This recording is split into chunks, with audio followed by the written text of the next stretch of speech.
2년 전 폴란드 수출 계약 체결로 당당히 세계 무대에 데뷔한 대한민국 대표 전차 K. 지난 11월 페루 육군과 K의 개발사 현대로템이 지상무기에 대한 총괄 협약을 체결하면서 유럽을 넘어 남미에도 진출하게 되었습니다.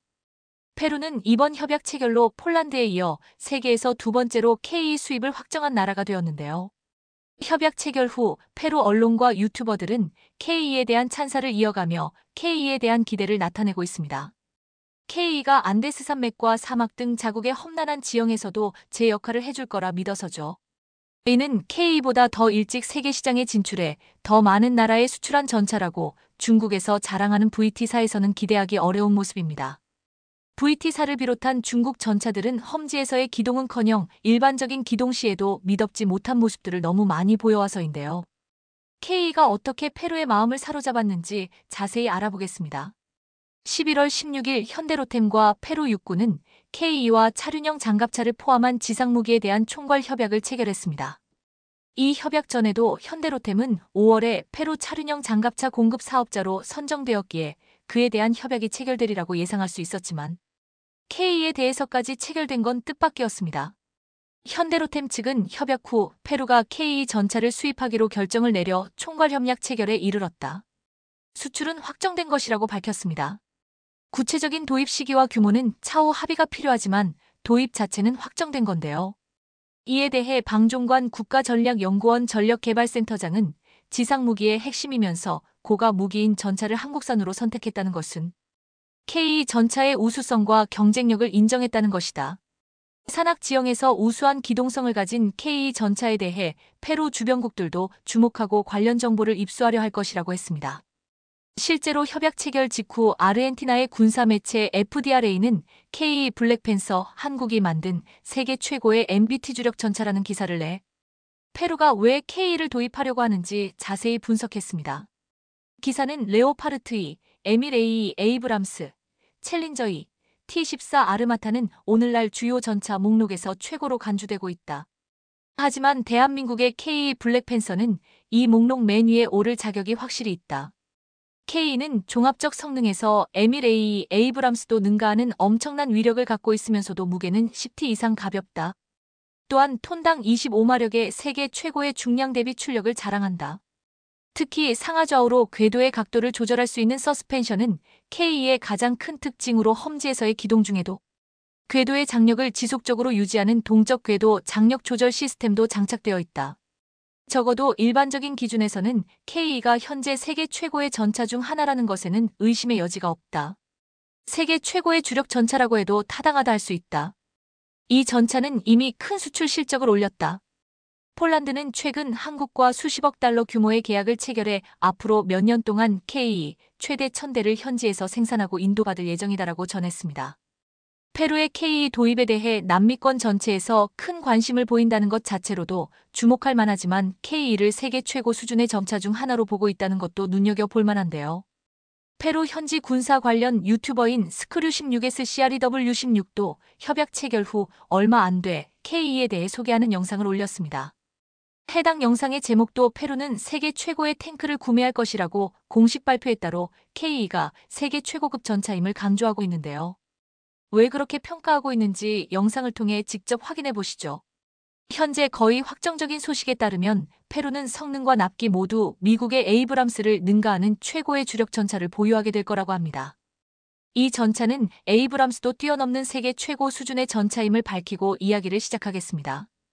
이 K 블랙팬서는 대한민국의 전차입니다. 2024년 우리는 페루와 한국이 전략적 동맹을 강화하려 하는 걸 목격했고 그 결과 한국은 페루의 가장 중요한 군사적 동맹국이 되었습니다. 이 전차는 특히 산악 지형에서 아주 효율적으로 작동할 수 있도록 설계되었고 낮은 차체와 작은 크기는 도시 지역에서 사용하기에도 적합합니다. 이는 한국뿐 아니라 페루에서도 큰 장점이 되어줄 겁니다. 페루는 10년 안에 여러 나토 국가들도 부러워할 수준의 군대를 갖게 될 겁니다. 영상을 본 페루 네티즌들은 K 블랙팬서는 세계에서 가장 뛰어난 탱크다. 페루에서 K가 생산되면 페루의 사막에 적합하게 설계될 것이다. 이를 통해 유사한 전장 환경을 가진 아시아와 아프리카 국가들에도 이 모델을 수출할 수 있을 것이다라는 등 K에 대한 기대감을 나타내고 있습니다. 특히 페루가 라이센스 등을 얻어 K를 페루 현지에서 생산하게 되면 비슷한 자연 환경을 가진 다른 나라들에서도 큰 호응을 얻을 거라는 반응이 많다는 데 주목할 필요가 있는데요. 페루는 익히 알려진 것처럼 국토 중앙을 중심으로 해발 고도 수천m의 안데스 산맥이 가로지르고 있습니다. 따라서 이런 나라에서 전차를 고를 때에는 험지 기동 능력을 우선적으로 보는 게 당연합니다.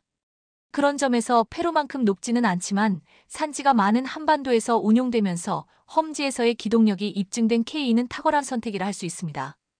하지만 페루에서 필요한 건 단순한 고지대의 서해 기동력만이 아닌데요. 마추픽추 등 산악지대에 건설된 유적들이나 도시들로 인한 이미지가 강해서 상대적으로 부각이 안 되어서 그렇지. 페루에는 산 외에도 여러 험난한 자연 환경들이 있습니다. 서부 해안 지역은 상당수가 세추라 사막이나 와카치나 사막과 같은 사막지대고 안데스 산맥 너머 동쪽에는 아마존 유역에 해당하는 밀림도 있습니다. 말 그대로 어디에서나 기동할 수 있는 수준은 되어야 페루에서 쓸 수 있다는 건데요. 그렇기에 페루가 구체적인 계약 내용을 정하기 전부터 K를 도입하겠다고 사실상 확정한 거라고 할 수 있겠습니다. K는 이미 카타르군과의 합동훈련 등을 통해 사막에서도 평지와 같은 기동력을 발휘할 수 있음을 제대로 보여줬으니 말입니다. 2024년 10월에 카타르에서 있었던 카타르 지상군과의 연합훈련 당시 K의 모습. K가 산지에서만이 아니라 사막에서도 제 기동력을 발휘할 수 있다는 게 입증이 된 만큼 페루 사람들은 K가 빨리 자국군에 도입되기만을 기다리고 있는데요. 이러한 K의 장점은 K보다도 훨씬 빨리 해외에 수출하는 기록을 세웠던 중국의 VT사와는 확연히 다른 부분이라 할 수 있습니다. VT사는 우리 K와 마찬가지로 2, 5세대로 분류되는 전차로 2024년 상반기까지 태국에 총 60대, 파키스탄에 총 44대, 나이지리아에 총 6대가 수출되어 수출된 나라 수로는 K보다 앞서는 것이 사실입니다. 수출 시기도 가장 먼저 수출된 태국 기준 2016년으로 K의 쫄란드 수출 계약 체결보다 6년이 앞서죠.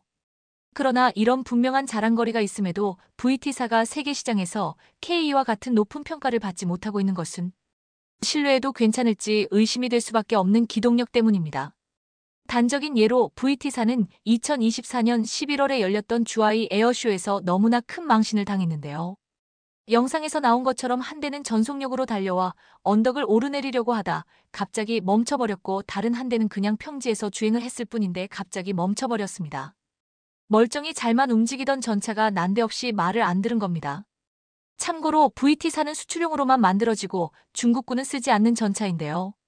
이런 꼴을 보면 자기들도 못 써먹을 걸 다른 나라들의 돈 받고 팔아먹는 걸로 생각될 수밖에 없습니다.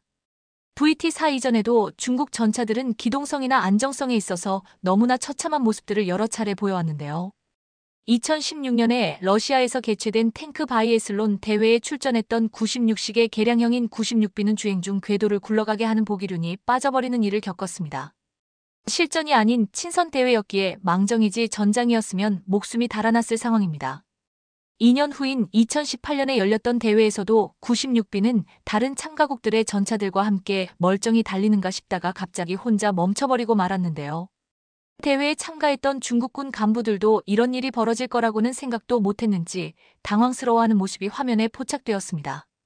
그로부터 2년 뒤인 2020년 대회에서도 양압장치가 고장났는지 96B에 탄 승무원 중 하나가 갑자기 혼절하는 등 96식 계열 전차는 세계 무대에 나올 때마다 문제가 터졌습니다. 워낙 문제가 많이 발생하다 보니 원인이 전차에 있던 게 아니었던 일까지도 전차에 이상이 생겨서 일어난 걸로 오해를 산 경우도 있었는데요. 2017년 대회에서 96B 승무원들이 밖에서 탄약을 갖고 오려고 잠깐 내리려는 사이 조종사가 실수로 후진한 일이 있었는데 이게 전차가 고장나 탈출한 걸로 잘못 알려진 겁니다. 조종사 혼자 잘못한 것조차 전차에 문제가 생겨서인 걸로 오해될 정도로 중국 전차에 대한 신뢰도가 바닥을 기는 걸 보여줬다 할 수 있죠. 그리고 이러한 중국 전차들의 문제점은 VT사에 와서도 여전하다는 게 주하이 에어쇼를 통해 드러났는데요. 이 또한 페루가 차기 전차로 K를 고른 이유라 할 수 있습니다. 페루는 중국 자본의 투자를 받아 창카이 항을 열고 운영권도 중국 업체에 주는 등 중국과의 교류가 활발한 나라임에도 전차 구매에 있어 VT사가 아닌 K를 택했는데요. 그냥 평지에서 달릴 때도 각종 이상이 생기는 전차를 안데스 산맥이나 사막에서 굴릴 수 있을 거라고 생각하는 사람은 아마 없을 겁니다.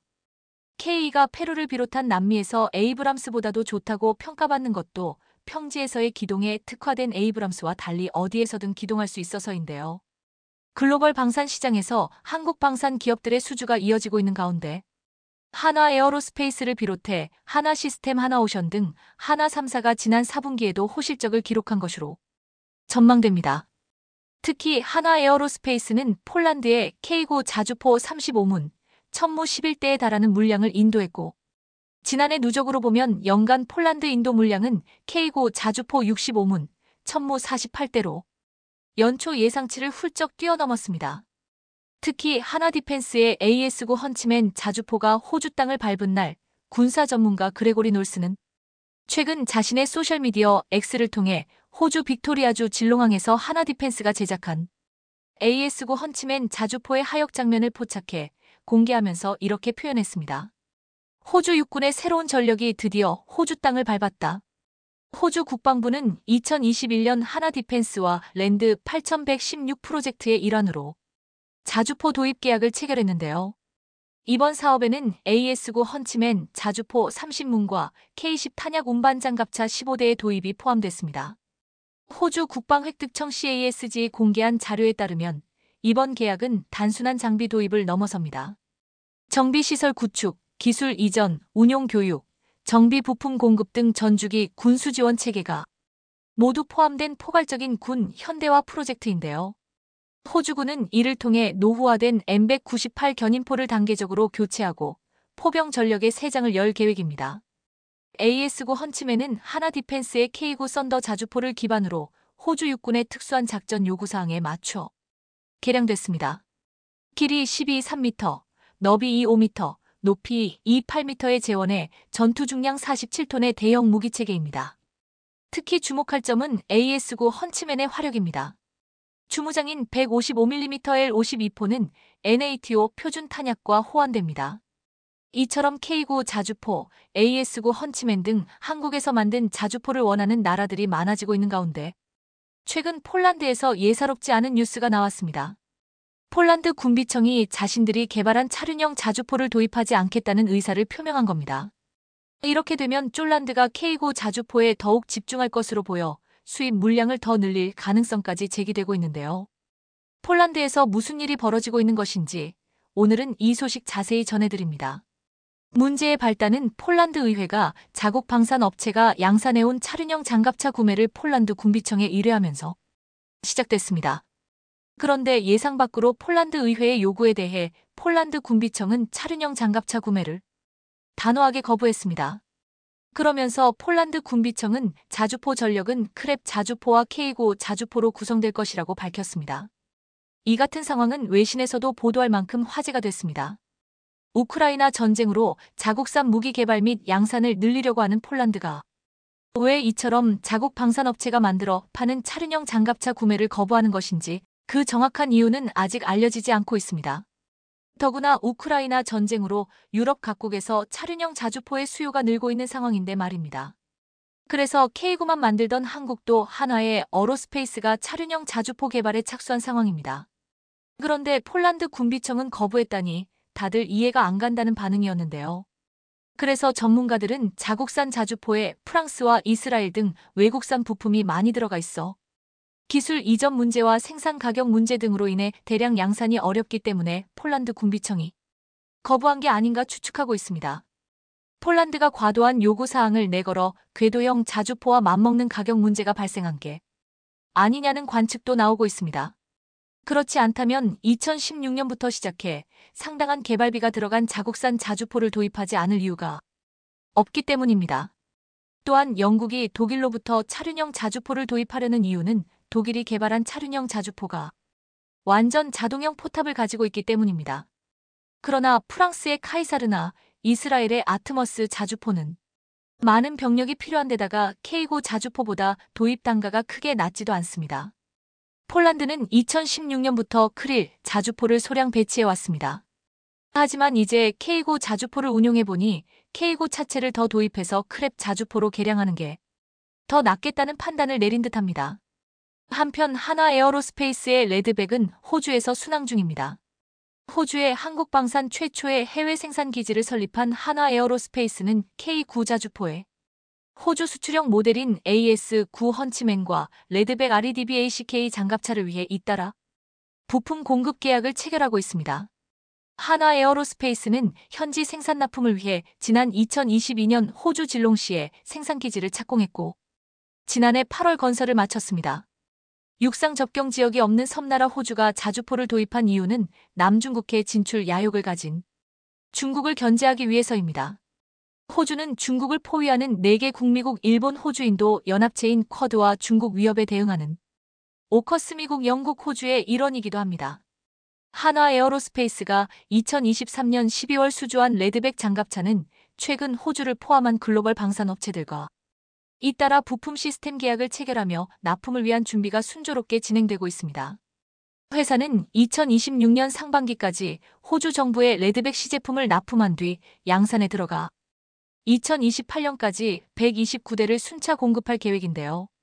한국의 레드백이 호주에서 순조롭게 양산 로드맵을 밟으면서 다양한 부품 업체들까지 확보함으로써 앞으로 레드백의 추가 수출에도 유리한 고지를 점했다는 평가입니다. K9 자주포 레드백에 이어 외국에서도 탐내는 한국 무기는 천무입니다. 천무는 지대지 미사일로서 땅에서 쏴 땅에 있는 적을 공격하는 미사일입니다. 그런데 천무를 개발할 당시 국내에는 이런 지상 시험장이 없었습니다. 그래서 2006년 여름 한화 개발팀은 충남 태안으로 향했습니다. 바다를 향해 쏘는 시험을 하기 위해서였습니다. 하지만 결과는 실패. 목표점은 물론 발사 거리 80km도 못 날고 바다에 추락했습니다. 하지만 한화는 포기하지 않았습니다. 바다에 빠진 부품을 수거해 분석했고 결국 세계가 부러워하는 천무를 만들어낸 겁니다. 이스라엘에서 진행된 천무 시험 발사에서는 당시 이스라엘 방산 관계자조차 정확도가 대단하다. 우리와 협력하지 않겠느냐는 제안을 했을 정도였습니다. 2012년 이스라엘 시험장에서 성공을 확인하기까지 수많은 실패 과정을 겪었지만 결국 한화는 두뇌 역할을 하는 유도 조정장치, 눈 역할을 하는 관성 항법장치, 손발 역할을 하는 구동장치 기술까지 완벽하게 조화를 이루는 천무를 만들어냈습니다. 그리고 이제 천무는 UAE나 사우디 등 중동 넘어 폴란드까지 뚫었고 지금은 노르웨이, 루마니아와 같은 유럽 국가는 물론 필리핀, 말레이시아 등 동남아에도 수출을 준비하고 있습니다. 더구나 얼마 전 우리나라가 한화 에어로스페이스의 다연장 로켓 천무에 탑재되는 수출용 미사일의 사거리를 300km에서 500km로 늘리는 것을 허가해 앞으로 천무는 기존 천무 도입국인 중동 국가뿐만 아니라 아시아, 유럽 등으로의 수출 가능성을 더욱 높여주고 있습니다. 국내 방산업계는 올해 최대 실적을 노리고 있습니다. 금융정보업체 FN가이드에 따르면 한화 에어로스페이스와 한국항공우주산업 KA, LI 지넥스원, 현대로템 등 방산 빅사의 작년 한 해 영업이익은 2조 3천억 원으로 추정됩니다. 전년 대비 71% 증가한 수치였습니다. 트럼프 2기 출범 등 국내 외적인 변수들이 리스크로 작용하고 있지만 방산업계는 어려운 여건 속에서도 수출 다변화로 난관을 돌파한다는 전략입니다. 지난해 지연된 수출 협상을 이어가는 한편 미개척 해외 시장을 공략하며 수출을 늘린다는 전략인데요.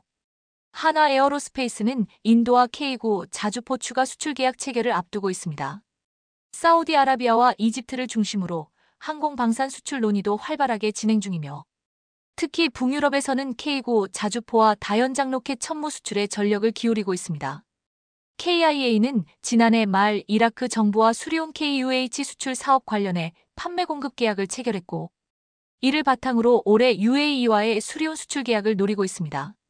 LI 지넥스원은 올해 UAE와 맺은 천궁 II 납품이 본격화되면서 수출이 더 늘어날 것으로 보이며 올 하반기에는 사우디아라비아와 맺은 천궁 II 수출 계약도 납품이 시작될 것으로 전망됩니다.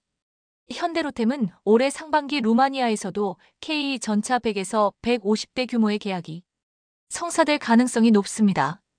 대외 정세와 정책의 변화를 타긴 하겠지만 글로벌 재무장 욕구는 여전히 살아있고 따라서 한국 방산의 추가 수주 전망은 밝다는 것이 업계의 예상입니다. 중국 해군이 함정수와 조선 능력에서 이미 미국 해군을 훨씬 앞서고 있다는 지적이 본격적으로 나온 건 지난해 초였습니다.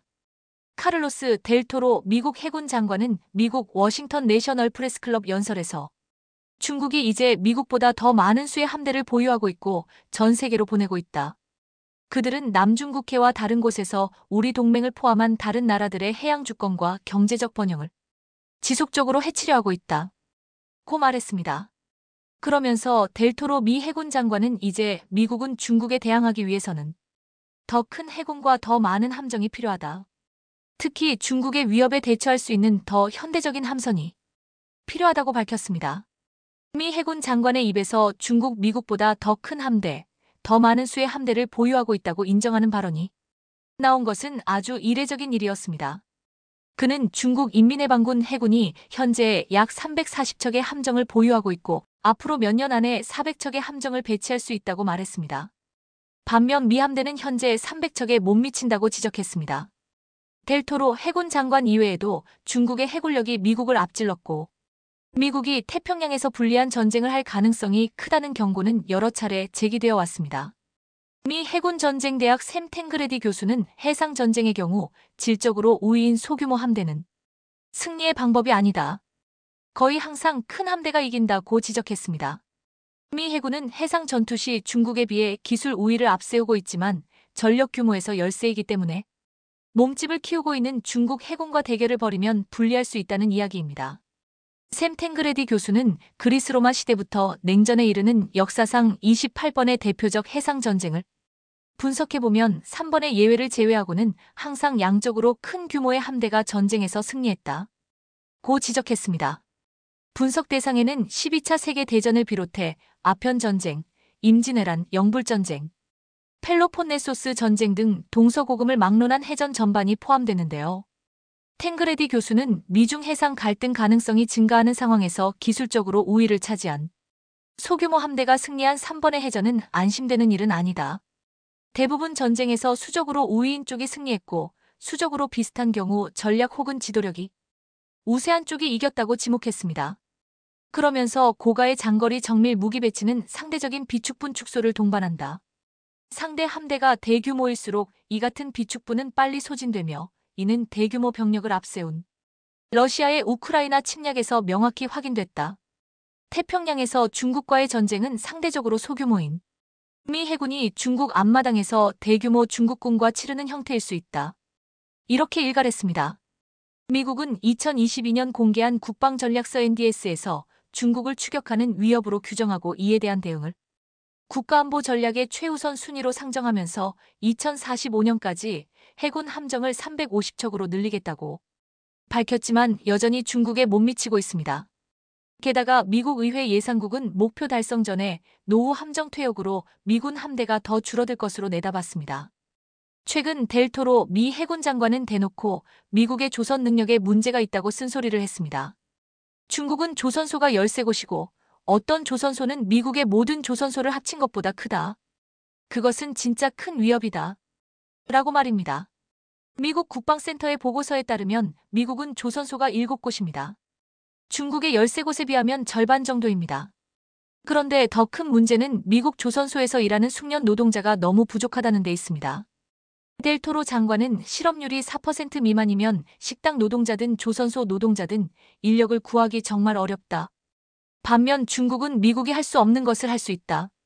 중국은 공산국가이고 준수해야 할 규정이 없어서 배 만드는데 노예 노동을 이용한다. 라고 미국 조선소의 경쟁력 없음을 맹공격했습니다.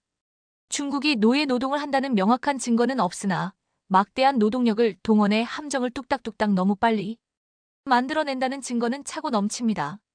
지난 2022년 8월 중국 웨이보에 올라온 사진 한 장에 전 세계는 큰 충격에 빠졌습니다. 랴오닝성 다롄 조선소에 촬영된 이 사진에는 무려 5척의 52DL형 구축함이 거의 동시에 건조되고 있었기 때문입니다. 무슨 붕어빵도 아니고 어떻게 8,000톤에 육박하는 구축함 5척을 동시에 건조할 수 있는지 도저히 이해가 되지 않는데요. 문제는 8,000톤급 구축함은 이렇게 빨리 건조될 수 없고 이렇게 빨리 빵 찍어내듯 만들어내면 분명 문제가 생길 수밖에 없기 때문입니다. 배는 물론 기계이지만 배를 생산하다 대신 배를 건조하다라고 표현하는 이유는 배를 만드는 일은 건물을 짓는 것처럼 기초공사부터 차근차근 쌓아 올려가는 작업이기 때문입니다.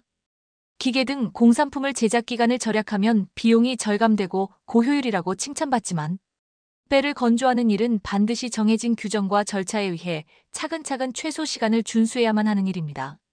중국 산둥함은 불과 38개월 만에 건조되어 3년 남짓한 시간에 대형 항공모함을 건조했다는 신기록을 세웠습니다. 산둥함의 바탕이 된 러시아 항공모함이 50에서 60개월, 영국 퀸 엘리자베스 항공모함이 60개월에 걸쳐 건조된 것과 비교하면 산둥함의 38개월은 빨라도 너무 빠른 것이었습니다. 그런데 결국 빠르게 만들다 보니 탈이 나고 말았습니다. 38개월 만에 항공모함을 만들어냈으면 훈장을 받아도 부족한 책임자 순보 총경리는 훈장은커녕 국가감찰위원회에 체포되어 기소되기에 이르렀습니다. 발단은 시진핑 주석의 산둥함 시운전 참관이 무산되면서부터였습니다.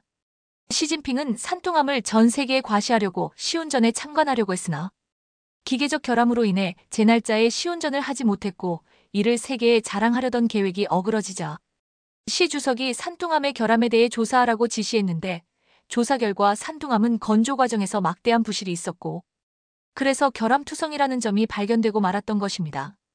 산둥함뿐 아니라 이후에 건조된 푸젠함 역시 중국은 미국과의 패권 전쟁에서 이기기 위해 중요한 절차와 과정을 생략한 채 항공모함과 함정을 빨리 생산하느라 부실하게 찍어내고 있다는 우려를 낳고 있는데요. 그래도 어쨌든 해군 함정수에 있어서 중국이 미국에게 수적 우위를 점하게 된 것만은 사실입니다. 그래서 미 해군 장관 카를로스 멜토로는 올해 22일 한 행사에서 이렇게 말했습니다. 미국 조선업계의 생산 능력 감소는 항공모함 잠수함 건조를 포함한 주요 무기 프로그램을 지연시키고 초과 비용을 부담시키고 있다고 지적하면서 동맹국인 한국과 일본을 통해 미국 조선업을 되살리고 생산 능력을 확대해야 한다. 동맹국들에게 손을 내밀어서라도 미국 조선업을 되살리고 함모 생산 능력을 강화하지 않으면 중국에 계속 밀릴 것이라고 경고한 것입니다. 그러면서 델토로 장관은 미 해군과의 계약에서 납기와 비용을 지키지 못하는 미국 업체를 강하게 비판하기도 했습니다. 이처럼 미 해군이 미국 업체를 드러내놓고 비판할 정도로 미국의 조선업은 사실상 경쟁력을 잃은 지도 오래이고 자국의 물량을 납기일 내에 맞추는 것도 불가능할 지경이 되어버렸습니다. 그래서 기회는 다시 한국 조선소들에게 왔습니다. 지난 28일 미 해군 및 해병대를 관할하는 고위 장성이 HD현대중공업의 울산조선소, 하나오션의 거제 사업장을 방문해 생산시설과 특수선 사업부 등을 돌아본 것으로 확인됐습니다. 미 해군성 장관이 한국의 주요 조선소를 방문해 한국의 함정 건조 기술을 확인하고 간 것은 이례적인 일로 조선업계에서는 이번 방문으로 한국 기업의 미 해군 MRO 시장 진출이 탄력을 받을 것으로 기대하고 있습니다. 그 고위 장성은 카를로스 델토로 해군성 장관이었습니다. 델토로 장관은 울산 조선소에서는 대한민국 해군의 차세대 구축함 정조대왕함과 신형 호위함 충남함 등을, 하나오션의 거제 사업장에서는 최신의 잠수함 장보고 III 배치 II를 확인하고 갔다고 하는데요. 울산 조선소에서는 정기선 HD현대 부회장이 직접 나와 카를로스 델토로 미 해군성 장관에게 HD현대중공업 특수선 야드와 건조 중인 함정을 소개했다고 합니다. 델토로 장관은 특히 한국 조선소의 함정 유지보수 정비, MRO 역량을 확인하고 간 것으로 알려졌는데요. 멜토로 장관의 한국 방문은 그동안 언론을 통해 전망으로만 흘러나오던 미군의 함정 유지보수 사업 동맹국 위탁 사업이 현실이 되어가는 것을 반영한다고 볼 수 있습니다. 그동안 미국은 자국 내에서만 함정 유지, 보수해야 한다는 원칙을 고수했지만 이제 더 이상 해군의 함정 현대화는 물론 운용 중인 전력을 유지, 보수하는 것도 힘에 붙인다는 평가가 나오고 있기 때문입니다. 전 세계 선박 생산 능력의 약 50%를 점유한 중국은 보유하고 있는 전투함의 규모를 현재 약 370척에서 2030년 440척까지 공격적으로 늘릴 계획인 반면 선박 생산 능력이 1%에도 미치지 못하는 미국은 2030년이 되어도 현재 290여 척에서 크게 변화가 없을 것이란 예상이 나오고 있는데요. 다급해진 미국은 한국 등 조선 산업이 발달한 주요 동맹국을 활용해 자국 내 조선소를 현대화하고 전투함의 단기 MRO 업무, 즉 유지, 보수 업무를 한국 조선소에 맡기려는 움직임을 보이고 있는 것입니다. 미 해군의 정책 변화에 한국은 일찍부터 적극적으로 대응해왔습니다. 미군은 세계 방산 시장의 최대 고객이기 때문입니다. 미 해군의 태평양 함대만 약 200척의 함선을 보유 중입니다. 미군의 MRO 사업을 따내기 위한 정지 작업으로 HD현대중공업은 이미 지난해 미 해군 함정 MRO 사업 자격인 MSRA를 신청했고 올 초에는 조선소 현장 실사까지 마쳤습니다. 하나오션도 가장 먼저 MRO 전담 조직을 만들어 운영에 들어갔고 해외의 기술 이전 및 근접 지원센터 등 MRO 종합 솔루션을 제공하기 위한 준비를 마쳤습니다. 한국이 미 해군 함정 유지 보수 사업을 따낸다면 한국 조선소들에게는 세계 최대 방산 시장의 고객, 미 해군의 물건을 수년 동안 안정적으로 확보할 수 있을 것입니다. 최근 중국에서는 주택 경매가 급증하고 전국적으로 빈집이 급증해 지방 정부들이 골머리를 앓고 있는 것으로 알려졌습니다. 중국 부동산 위기와 경기 부진에 경매로 나오는 주택이 크게 증가했지만 낙찰 비율은 하락해 주택 매매의 동맥 경화가 더욱 더 심각해진 것으로 드러났습니다.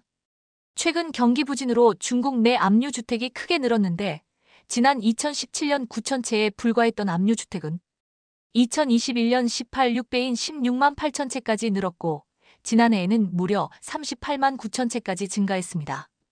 주거용을 포함한 전체 부동산 경매도 지난해 기준 79만 6천 건으로 사상 최고치를 찍었는데 이는 전년 대비 36.7% 증가한 수치라 충격을 주고 있습니다.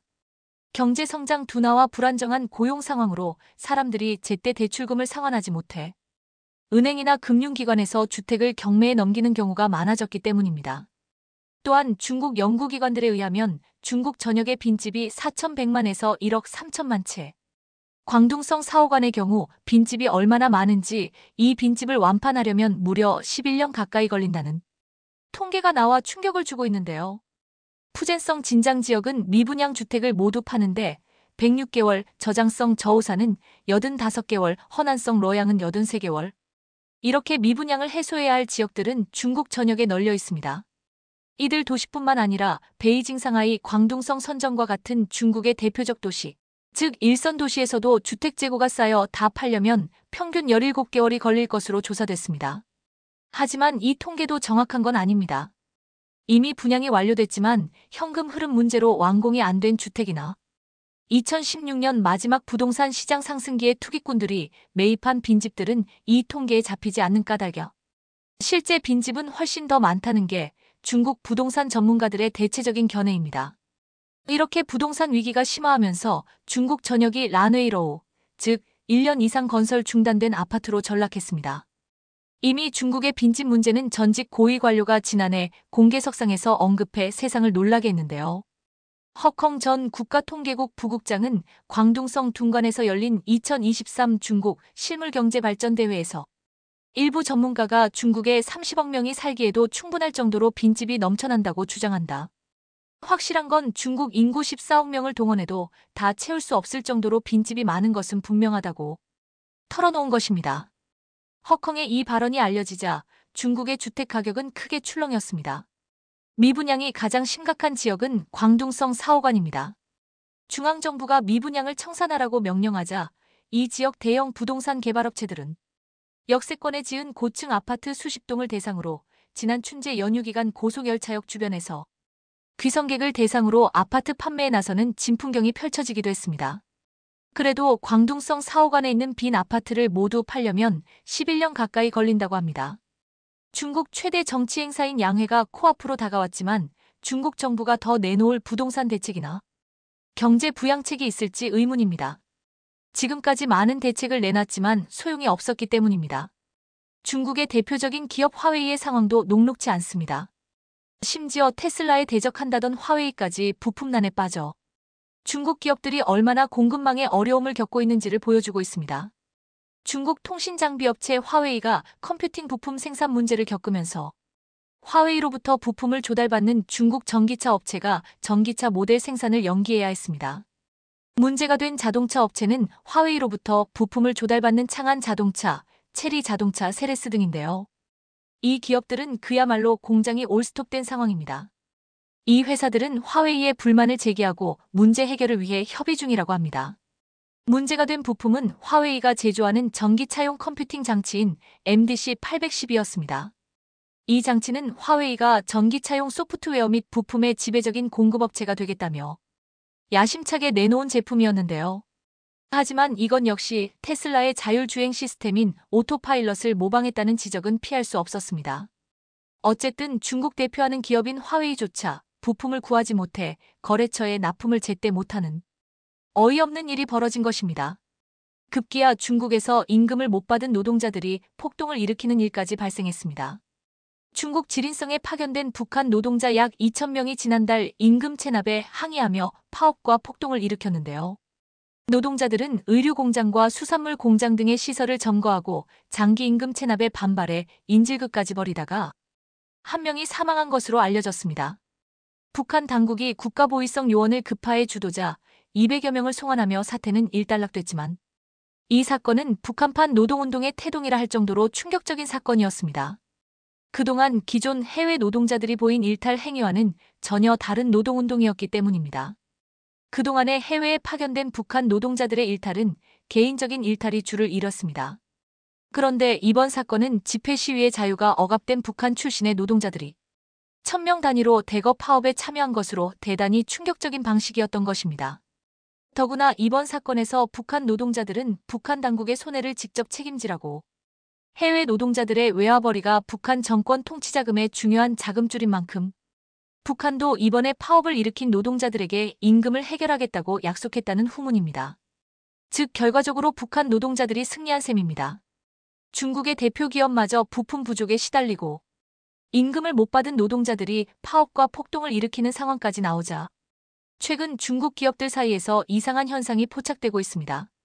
그것은 1980년대 개혁개방 이후 자취를 감춘 중국의 민병 조직 인민무장부가 중국 국영기업들에 잇따라 설치되고 있다는 점입니다. 인민무장부는 일종의 민병 조직으로 마오쩌둥 집권 시기 정규군인 인민의 반군과 함께 군대 조직의 중요한 부분으로 여겨온 부대로 민병대를 연상케 하는 조직입니다. 마오는 자신의 정책에 반대하는 이들을 탄압할 목적으로 조직을 확대하고 당 안팎에서 개인 숭배에 인민무장부를 이용하기도 했습니다. 그러다 1980년대 개혁 개방 이후 점점 줄어 현재는 약 800만 명만 남았다고 하는데요. 1980년대 이후로 사라지던 인민무장부가 갑자기 상하이 투자그룹에 설립되더니 우한에서는 우한농업그룹에, 광둥성 후이저우시에서는 수력공사, 교통투자공사, 도시건설투자공사에도 설립됐습니다. 또한 장쑤성 하이안의 도시건설그룹, 네이머구의 멍류그룹에도 인민무장부라는 조직이 만들어졌습니다. 그러자 기자간담회에서 중국 국방부 관계자에게 이런 질문이 들어왔습니다. 최근 국영기업에 인민무장부가 설치된다고 한다. 그 이유가 무엇인가? 중국 국방부는 이렇게 답했습니다. 인민무장부는 최근 몇 년 동안 전 국민의 국방의식을 강화하고 재난 전염병을 통제하며 경제사회 발전을 촉진하는 역할을 해왔다. 이 정도면 중국이 마오쩌둥 시대로 회귀하고 있는 거 아니냐는 말이 나올 만도 합니다. 더 심각한 문제는 이런 추세라면 국영기업만이 아니라 민간기업에도 인민무장부가 설치될 수 있다는 우려까지 나오고 있는데요. 중국 국방법은 민병 조직을 설치해야 하는 기관으로 국영기업이 아닌 기업이라고 정해두고 있기 때문입니다. 그럼 중국은 왜 지금 마오쩌둥 시대의 유산인 민병대와 유사한 예비군 부대를 다시 만들고 있는 것일까요? 영국 일간 파이낸셜 타임스 FT는 경기 침체로 인해 중국의 사회적 정치적 불안정성이 커지는 상황에 대한 중국 당국의 우려를 반영한다고 분석했습니다. 부동산 경기 불황 등 악재가 겹친 중국이 안보 이슈를 부각시켜 내부 결속을 다지려는 목적이라는 것입니다. 중국 전문가들은 중국 공산당이 주요 국가 비상사태가 벌어졌을 때 이를 관리하고 조정할 사회 조직이 있어야 한다고 느꼈을 것이며 군이 지휘하는 기업 민병대를 기업에 심으면 소비자 불만이나 직원 파업 등 사회 불안 상황이 발생했을 때 진압하는 데 더 효과적이라는 판단을 했을 것이라고 진단했습니다. 하지만 중국에서 민병대는 관리가 제대로 되지 않거나 제대로 된 대접을 받지 못하면 반란군으로 돌변하여 오히려 정권을 위협하는 사례가 역사적으로 수도 없이 많았습니다. 또한 국유기업에 군대 조직을 설치하는 이러한 움직임은 중국의 국방개혁 움직임과 연관돼 있다고 분석했습니다. 그러니까 마오쩌둥 시대에나 활개쳤을 인민무장부의 부활은 중국 당국이 사회적 기강을 다잡을 필요가 있다고 느낄 만큼 부동산 시장의 장기 침체, 소비 부진, 수출 부진이 심각한 상황이라는 점을 시사하고 있는 것입니다. 더구나 중국은 지금 미국과의 갈등과 러시아의 우크라이나 침공, 양안 관계 및 남중국해 갈등 등 지정학적 도전에도 직면해 있습니다. 이런 상황에서 중국 최대 정치 일정인 양회가 3월 4일 개막합니다. 인민들은 양회에서 어떤 부동산 대책이 나올지, 어떤 경기 부양책이 나올지 목이 빠지게 기다리고 있을 텐데요. 대부분의 중국 전문가들은 이렇게 예상합니다. 현 시점에서 중국 정부에게는 전통적인 경로를 통해 성장을 유지할 만한 좋은 선택지가 없다. 이번 양회에서 대규모 정책 공개는 없을 것이다. 지금 가장 큰 변화라면 중국이 심각한 장기적 실수를 인정하는 것이다. 하지만 중국 정부가 그럴 것 같지는 않다. 과거와 달리 양회를 앞두고도 이런 부정적인 예상들만 나오고 있는 실정입니다. 만일 이번 양회에서도 경기 진작에 대한 뾰족한 대안이 나오지 않는다면 인민들은 고작 내놓은 게 마오 시대의 부활을 알리는 인민무장부 부활이냐? 라고 한탄할 게 분명합니다. 최근 전 세계 해군 관계자들이 한국에 총집합해 경악을 금치 못했다고 합니다. 다름 아닌 대한민국의 최신형 잠수함을 목격한 것으로 한국 잠수함의 엄청난 기술력을 눈으로 보고 놀라움을 감추지 못한 건데요. 세계 최강의 기술력을 보유한 한국은 아시아 최초의 잠수함 수출국이라는 타이틀을 넘어 이제 세계 시장에서 명품 잠수함 명가의 존재감을 제대로 드러내고 있다는데 이에 대해 자세히 알아보겠습니다. 북한 미사일 도발 징후를 사전에 포착해 발사 전에 제거하는 킬체인의 핵심 전력인 3000T급 잠수함 신체호함이 전 세계 해군 관계자들의 뜨거운 시선을 받고 있다고 합니다. 방산업계에 따르면 지난 4일 우리 해군의 인도된 신체호함 인도식에 캐나다, 사우디, 폴란드, 호주, 필리핀, 미국, 영국 등 해외 9개국 해군 관계자들이 총집결하는 등 화려한 장관이 펼쳐졌습니다. 신체호함은 지난 2021년 해군의 인도된 도산 안창호함, 안무함에 이은 세 번째 3000T급 잠수함으로 장보고 III 배치 I 사업의 마지막 잠수함입니다. 이런 신체호함은 전투 및 음파 탐지기 체계 등 잠수함에 포함된 주요 핵심 장비를 국산화한 게 큰 특징입니다. 실제로 신체호함은 잠수 한발사탄 도미사일, SLBM을 발사할 수 있는 수직 발사관을 장착했고 공기 부류 추진 체계, AIP와 소음 저감 기술 등 최신 기술이 적용돼 지상 핵심 표적에 대한 정밀한 공격과 은밀하고 안정적인 작전이 가능합니다. AIP는 축전기 충전을 위해 공기가 필요한 디젤 전기 추진 체계와 달리 함내에 저장된 산소 및 연료 전지를 사용해 수중에서 축전지 충전과 추진에 필요한 전원 공급이 가능한 시스템을 뜻합니다. 그런데 이번 신체호함 인수식이 열린 HD현대중공업 울산조선소에 우리 해군 관계자들 말고도 특별한 손님들이 모여 잠수함 명가의 위상을 한껏 드러냈는데요.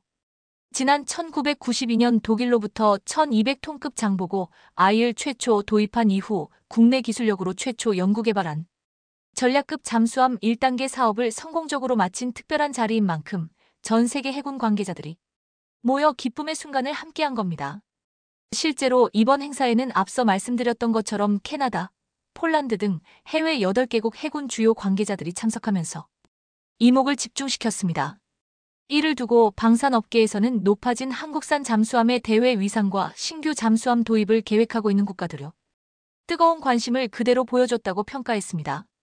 그것도 그럴 것이 해외군과 정부 관계자들이 진수식도 아닌 인수식에 대거 참석한 건 이례적인 일로 세계적으로 주목받는 한국 방산의 영역이 한국 함정으로까지 확산되고 있음을 보여준 신뢰라고 볼 수 있습니다.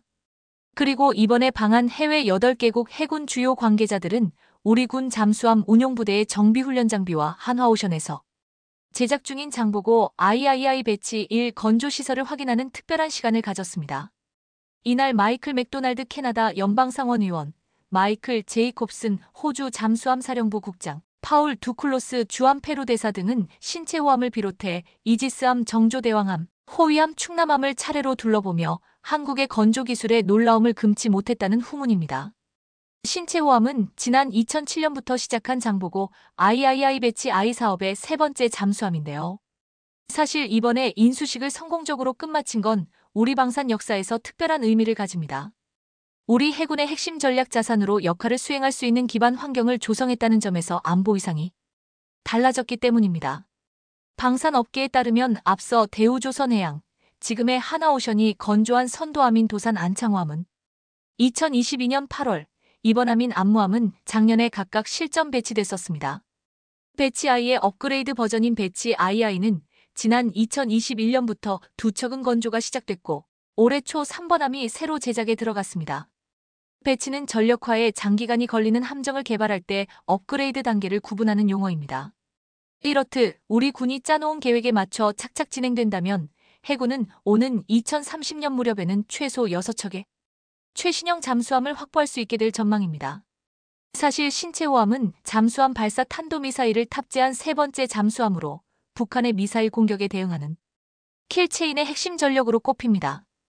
다시 말해서 SLBM 운용이 가능한 3,000톤급 잠수함 신체호함이 이번에 해군에 인도되면서 우리 군은 2021년 도산 안창호함, 작년 안무함에 이어 SLBM을 쓸 수 있는 잠수함 3척을 보유하게 된 겁니다.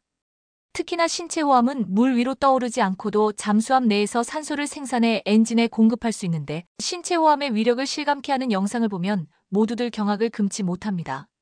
잠수함에서 쏘는 탄도 미사일, SLBM 수중 발사는 엄청나게 위협적인데 실제로 그 모습은 바닷속에서 탄도 미사일이 용처럼 솟구쳐 오르며 순식간에 목표물을 향해 날아가 표적을 정확히 맞춥니다.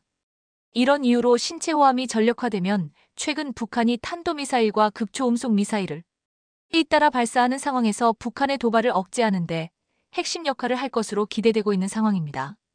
신체호함이 조국 해양 수호의 선봉에서 서서 최상의 전투력을 발휘해주길 바라는 이들이 많은 것 같은데요. 이렇듯 우리 독자 기술로 개발한 세계 최고 수준의 잠수함인 신체호함은 8개월 동안의 작전 수행 능력 평가로 거친 후 올해 연말쯤 우리 해군에 실전 배치될 것으로 보입니다. 그런데 이번에 신체호함 인수식에 참여한 나라들 중 유독 더 한국산 잠수함에 남다른 시선을 보낸 이들이 있다고 합니다. 바로 캐나다와 사우디, 폴란드, 필리핀으로 이들 국가는 한국형 잠수함 수출이 가능한 나라로 거론되고 있는 상황입니다.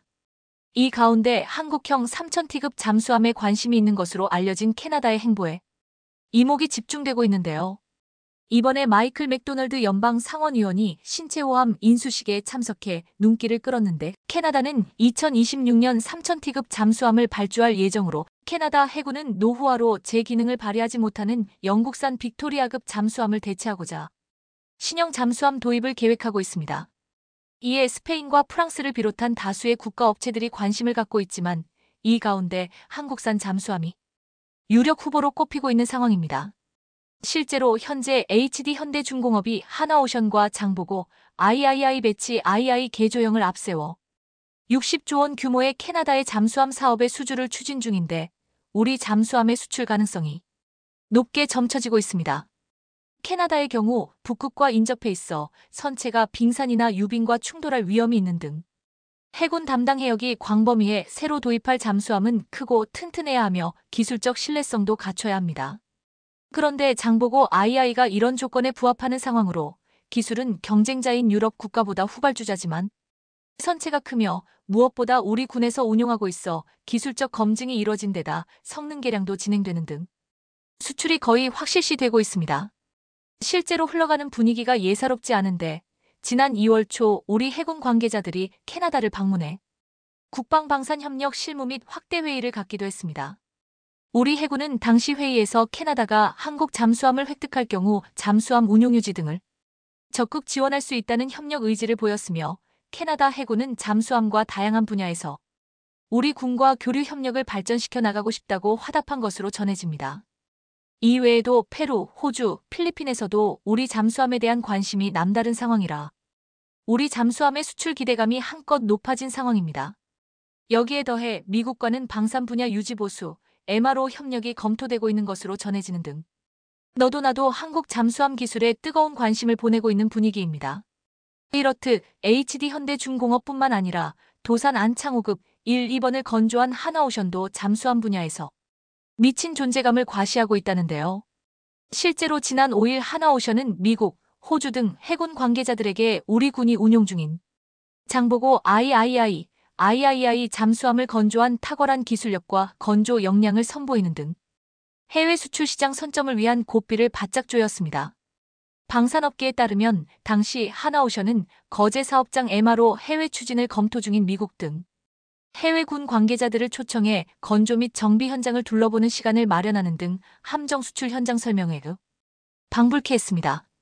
현재 하나오션은 최신의 장보고 III 배치 II 잠수함을 건조 중인 동시에 우리 군이 운용 중인 1200톤 장보고 1급, 1800톤 장보고 11급 잠수함에 대한 창정비 및 성능 개량 사업도 진행 중입니다. 이에 따라 이번 방문은 잠수함 도입과 MRO 해외 발주를 검토하고 있는 해외군 관계자들에게 하나오션이 탁월한 함정 건조와 정비 역량을 한눈에 확인할 수 있는 엄청난 시간이 됐습니다. 향후 잠수함 도입을 검토하고 있는 해외 국가들은 이번 현장 방문을 통해 하나오션이 잠수함 건조와 안정적인 성능 유지, 개량 역량을 보유한 조선소임을 재차 확인하는 기회가 됐는데요. 실제로 지난 2월 하나오션을 방문했던 미 해군성 카를로스 델 토로 장관에 이어 이번에 방문한 미국 군 관계자들도 하나오션의 MRO 능력에 다시 한번 경악했다고 합니다. 이번에 하나오션의 세계 최고 수준의 잠수함 기술력에 감명받은 놀란 바크하우스 미 영사는 하나오션의 미 해군 함정 유지보수 운영 사업에 대한 역량이 매우 인상적이라며 앞으로 다양한 분야에서 협력이 있었으면 한다며 군침을 흘렸다고 합니다. 이렇듯 이번에 하나오션의 세계 최강의 잠수함 건조 기술을 제대로 보여주는 기회가 된 것으로 보이는데요. 그것도 그럴 것이 대한민국은 현재 세계 최강 성능을 보유한 장보고 III 배치 1 잠수함을 전면에 내세워 폴란드, 사우디, 캐나다, 필리핀 등의 잠수함 수출을 전략적으로 노리고 있는 상황인데요. 사무소 배치 II급 잠수함은 성능에서 따라올 다른 경쟁자가 없는데 앞서 해군의 인도된 배치 1급 잠수함인 도산 안창호함보다 더 크고 더 많은 무장을 운용할 수 있으며 성능이 향상된 전투체계와 소나체계가 탑재됩니다. 또한 3000T급 잠수함 중 세계에서 두 번째로 리튬 전지를 탑재보다 높은 수준의 은밀성과 수중작전 능력을 보유하는 등 북한과 일본과의 군사적 경쟁 상황 속에서 우리 해군의 기술적 우위를 확보할 수 있는 전략 무기로서 역할을 할 것으로 보입니다. 특히나 세계 최초로 AIP와 리튬이온 배터리를 동시에 탑재해 현존하는 디젤 잠수함 중 최고의 잠항 지속 능력을 자랑하는 데다 어뢰, 순항미사일 등 다양한 무장을 운용할 수 있는 월등한 성능을 보유하고 있는데요. 명실상부 배치 II급 잠수함은 세계 최고의 디젤 잠수함으로 대한민국 국가안보의 획기적인 강화뿐만 아니라 글로벌 방산 수출 시장에서 한국 방산의 새로운 선두주자가 될 수 있을 것으로 보입니다. 대한민국의 반도체 기술이 엔비디아를 제치는 엄청난 한방을 가격해 반도체 업계가 난리가 났습니다. 최근 한국이 미래 반도체 핵심 기술을 선점하면서 초격차 경쟁력 확보가 가능해진 건데요. 글로벌 반도체 업계 치열한 경쟁으로 핵심 기술 인재 유출이 이어지고 있는 상황에서 엄청난 희소식이 전해져 업계가 들썩이고 있다는데 자세히 알아보겠습니다. 앞선 영상에서 소개해드린 것처럼 최근 전 세계적으로 AI 반도체 전쟁이 불붙으면서 반도체 인력 유출이 점점 노골적으로 깊숙이 진행되고 있는 상황인데요. HBM 기술 개발 경쟁에 불이 붙으면서 메모리 반도체 강국인 우리나라의 인력 유출 우려도 커지고 있습니다. 인공지능 AI 서버에 탑재되는 고대 역폭 메모리 HBM은 D램 여러 개를 수직으로 연결해 데이터 처리 속도를 혁신적으로 끌어올린 반도체로 제작에 최첨단 기술이 필요합니다. 그런데 최근 인공지능이 주목을 받으면서 HBM과 같은 고성능 메모리 반도체 수요가 급증하고 있는 상황입니다. SK하이닉스가 가장 먼저 양산에 성공했고 삼성과 마이크론, 중국 창신 메모리가 뛰어들면서 전 세계적으로 기술 경쟁이 뜨거운데 문제는 이 과정에서 인력 빼가기를 통한 불법 기술 유출이 잦아지고 있다는 점입니다. 최근에는 마이크론 임원이 된 SK하이닉스 전 연구원 어씨에 대한 전직 금지 가처분이 인용되면서 마이크론에 대한 경계감이 커지고 있는 중입니다. SK하이닉스 HBM 설계를 주도해오던 핵심 인물이 경쟁사인 마이크론에 이직했기 때문인데 실제로 그는 3차원 적층 HBM 원천 기술 확보에 결정적 역할을 했던 것으로 알려지며 뒤통수를 제대로 쳤습니다. 여기에 더해 삼성전자 출신인 B씨도 얼마 전 마이크론으로 옮겼는데 B씨는 삼성에선 HBM2 개발 조직에서 근무했고 이직 후 마이크론에서도 HBM2와 HBM3 개발 조직에 속해 있던 것으로 알려졌습니다. 그런데 이뿐만이 아니라 삼성과 SK하이닉스에서 경쟁 기업에 이직한 직원이 수백 명에 달하는 것으로 드러나면서 충격을 주고 있습니다. 전 세계가 반도체 인재난을 겪는 상황에서 최고의 메모리 반도체 기술력을 갖고 있는 한국에 눈독을 들이고 있는 겁니다. 그런데 과거의 경우 국내 반도체 인재들이 중국 기업으로 쏠렸다면 최근에는 거처가 미국 기업으로 바뀌고 있습니다. 실제로 최근 국내 언론 보도에 따르면 삼성 직원 260여 명, SK하이닉스 직원 110여 명이 마이크론으로 자리를 옮긴 것으로 드러났습니다. 공개적으로 알려지지 않은 직원까지 포함하면 마이크론으로 옮긴 삼성 SK하이닉스 직원은 더 많을 거라는 게 전문가들의 분석입니다. 여기에 더해 파운드리 사업 재진출을 선언한 인텔로도 한국 반도체 인재 유출 위험이 감지되고 있는데, 실제로 작년 7월에는 인텔 이직을 준비하던 삼성 엔지니어 C씨가 징역을 선고를 받기도 했습니다. 당시 C씨는 삼성 파운드리 핵심 기술이 담긴 파일 33개를 유출하려다 적발되는 등 단순한 인재 유출을 넘어서 핵심 기술까지 빼내려는 대범한 시도가 계속되고 있는 상황입니다. 이렇듯 한국 기업들의 첨단 반도체 기술 핵심 인력이 경쟁사로 대거 넘어가면서 고대역 폭메모리, HBM을 비롯한 반도체 경쟁력이 위협받을 위기에 처했는데요. 이런 불미스러운 일을 막기 위해서는 더욱더 강력한 처벌이 만들어져야 하는 때로 보입니다. 우선 기업에선 경제적 인센티브와 커리어 관리를 통해 인재를 붙잡아두는 당근이 필요해 보이며, 기업에만 맡길 것이 아니라 국가 차원에서도 강경한 대응이 필요합니다. 한국도 대만 간첩법처럼 별도 법률을 제정해 처벌을 강화할 필요가 있으며, 양형 기준을 좀 강화해서 경각심을 가질 수 있도록 하는 게 중요해 보입니다.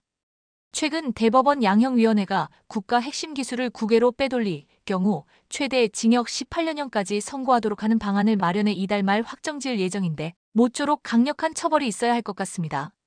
그런데 최근 국내 연구진이 엔비디아 AI 반도체의 625분의 1의 전력을 쓰는 제품을 개발해내며 반도체 업계에 말 그대로 쇼킹을 안겨줬습니다. KAIST 연구팀이 최근 세계적으로 수요가 급증하고 있는 L 반도체를 자체 개발했는데, 엔비디아보다 전력을 적게 쓰면서 심지어 크기는 더 작다고 하는데요. 이에 따라 사람과 대화하고 각종 정보를 찾아주는 GPT 같은 거대 언어 모델, LLM AI를 배터리 소모 걱정 없이 스마트폰으로 장시간 사용할 수 있는 기반이 마련됐다며 들썩이고 있습니다. 반도체 업계에 따르면 최근 유해준 KAIST 인공지능 반도체 대학원 교수팀이 초전력 초고속 AI 반도체의 핵심 기술인 상보형 트랜스포머를 세계 최초로 개발했습니다. 성능이 뛰어나면서도 전기는 매우 적게 사용하는 AI 반도체를 개발한 겁니다. 실제로 국내 연구진이 이번에 개발한 AI 반도체를 활용해 오픈 AI의 GPT-2 모델을 구동시킨 결과 언어를 생성하는 데 0.4초밖에 걸리지 않았으며, 여기에 사용된 전력량은 400mW에 불과했습니다. 연구진이 이런 초저전력 기술을 만들 수 있었던 것은 AI를 돌리는 기술 두 가지의 특징에 집중했기 때문인데요. AI 작동 기술 중 하나는 스파이킹 뉴럴 네트워크, SNN로, 이는 실시간 정보 처리에 유리하지만 복잡한 정보를 처리하는 능력은 약한 게 특징입니다. 또 다른 기술은 심층 인공신경망, DNN인데, DNN은 이미지 인식과 비디오 정보 분석 같은 고난도 정보 처리가 가능합니다. 그런데 국내 연구진은 정보를 담은 데이터 크기가 작으면 SNNOI DNN보다 전기를 더 적게 쓴다는 점을, 반대로 데이터가 클 경우 DNN이 SNN보다 전기를 썼다는 사실을 알아냈습니다. 유 교수는 이론 단계에 머물러 있던 고성능 초저전력 AI 반도체를 실제로 구현하고 GPT-2를 구동시켰다는 점, 온디바이스 AI의 솔루션을 제공했다는 점에서 큰 의의가 있다고 말했는데요. 온디바이스 AI는 스마트폰, 전기차 등 기기에서 직접 AI를 구동할 수 있는 기술로, 데이터 서버를 거치지 않고 기기에서 바로 데이터를 처리하기 때문에 속도가 빠르고 보안 측면에서도 안전에 많은 기업이 관심을 보이는 분야입니다. 다만 그동안 개발된 AI 반도체는 전력 소모가 너무 커 온디바이스 AI로 이용하기에 제약이 많았지만 이런 문제들을 해결한 겁니다. 유 교수는 현재 상용화된 퀄컴의 최신 AI 반도체도 GPT-2를 구동하기 어렵다며 이번에 개발한 AI 반도체를 갤럭시 S24에 연결해 GPT-2를 구동시킨 결과 무리 없이 작동했다고 설명했습니다. 현재 KAIST 연구팀은 본격적인 온디바이스 AI 반도체를 개발하기 위해 삼성과 긴밀하게 협력하며 초격차 기술을 육성한다는 계획인데요. 이렇듯 한국의 기술 인재들이 세계 최고 수준의 기술력을 구현해 미국을 능가하는 엄청난 일을 저지른 겁니다. 여기에 더해 최근 국내 연구진이 LLM 기반 절차 성능을 자동으로 평가하는 기술을 세계 최초로 개발해내면서 더욱더 활기를 띨 것으로 보이는데요. 이렇듯 이번에 절차 생성 AI 벤치마크 기술을 개발해내면서 빠르고 객관적인 절차 생성 성능 평가가 가능해질 전망입니다. 주요 언론에 따르면 지난달 전자통신연구원은 사람이 말로 작업을 명령하면 스스로 작업 절차를 이해하고 계획을 수행하는 절차 생성인 AI 성능을 자동 평가할 수 있는 로타 벤치마크 기술을 개발했습니다. 기존에는 이런 과정들을 사람이 직접 평가해야 했기에 손이 많이 갈 수밖에 없었습니다. 예를 들어 구글 세이켄을 비롯해 기존 연구에서는 여러 사람이 직접 작업 수행 결과를 관찰하고 성공 실패 여부를 투표하는 식이었습니다. 이 때문에 성능 평가에 긴 시간과 노력이 들고 평가 결과가 주관적이라는 문제점이 있었는데요. 하지만 이번에 ETRI이 개발한 로타 벤치마크는 사용자 명령에 따라 LLM 생성 작업 절차를 실행하고 결과가 지시한 목표와 같은지 자동 비교해 성공 여부를 판단할 수 있습니다. 이로 인해 사람이 직접 했던 것보다 평가 시간은 물론 비용을 최소화할 수 있고 결과 또한 객관적이라는 장점을 지닙니다. 연구진에 따르면 이번 성능 평가는 미국 알렌시 연구소와 MIT 가상 시뮬레이션 환경에서 이루어졌습니다. 전자레인지에 차갑게 식힌 사과를 넣으라는 일상적인 가사 작업 지시 명령을 내리고 각 작업 절차를 포함하는 데이터셋으로 평가한 것으로 전해집니다. 이번 기술 개발로 LLM을 이용한 로봇 작업 계획의 기술 성능 평가 시간은 물론 비용을 대폭 줄일 수 있을 것으로 기대되고 있는데요. 이런 가운데 최근 정부에서도 AI 반도체 지원에 나서는 등 민관 원팀을 만들어 반도체 정책 설정과 추진에 속도를 내고 있는 중이라고 합니다. 여기에 더해 국내 4대 그룹 중 유일하게 공채를 진행하고 있는 삼성도 올해 상반기에만 10,000명에 달하는 인력을 대거 수혈할 것으로 보이면서 반도체 인력 확보에 열을 올리고 있는데요. 글로벌 빅테크 기업들이 인력을 감축하고 있는 가운데도 삼성은 창업부터 이어온 인재 제일 경영 철학을 고수하며 올해도 대규모 채용 기조를 이어가는 겁니다. 반도체 업계에 따르면 최근 삼성은 계열사 19곳에서 올해 상반기 신입사원 공채를 진행한다고 밝히며 인재 공급에 열을 올리고 있는 중입니다. 이는 최근 마이크로소프트와 구글, 유튜브, 이베이 등 글로벌 빅테크 기업들이 연쇄적으로 인력 감축에 나선 것과 반대되는 행보라 업계 내에서 주목되고 있습니다. 이렇듯 삼성의 공격적인 신입사원 공채는 더 많이 투자하고 더 좋은 일자리를 제공하자는 이재용 회장의 뜻에 따른 것으로 알려졌습니다. 이 회장은 고 이건희 회장으로부터 이 철학을 이어받아 삼성 내 조직 혁신을 주도해왔는데 특히나 인재 선점을 통한 초격차 경쟁력 확보에 주력하고 있습니다. 올해 1월 삼성전자 명장 15인을 만난 자리에서 이 회장은 미래는 기술 인재의 확보와 육성에 달려있다며 인재가 마음껏 도전하고 혁신할 수 있는 환경을 만들겠다고 강조하기도 했습니다. AI 등 반도체 산업을 둘러싼 글로벌 경쟁이 치열한 만큼 불확실한 대내외 환경 속에서도 우수 인재 확보에 팔을 걷어붙이고 있는 건데요. 아무리 AI 반도체 시장 경쟁이 치열해졌다고 하지만 한국의 반도체 핵심 기술과 인력을 빼가는 건 거의 불가능한 일일 듯 싶습니다.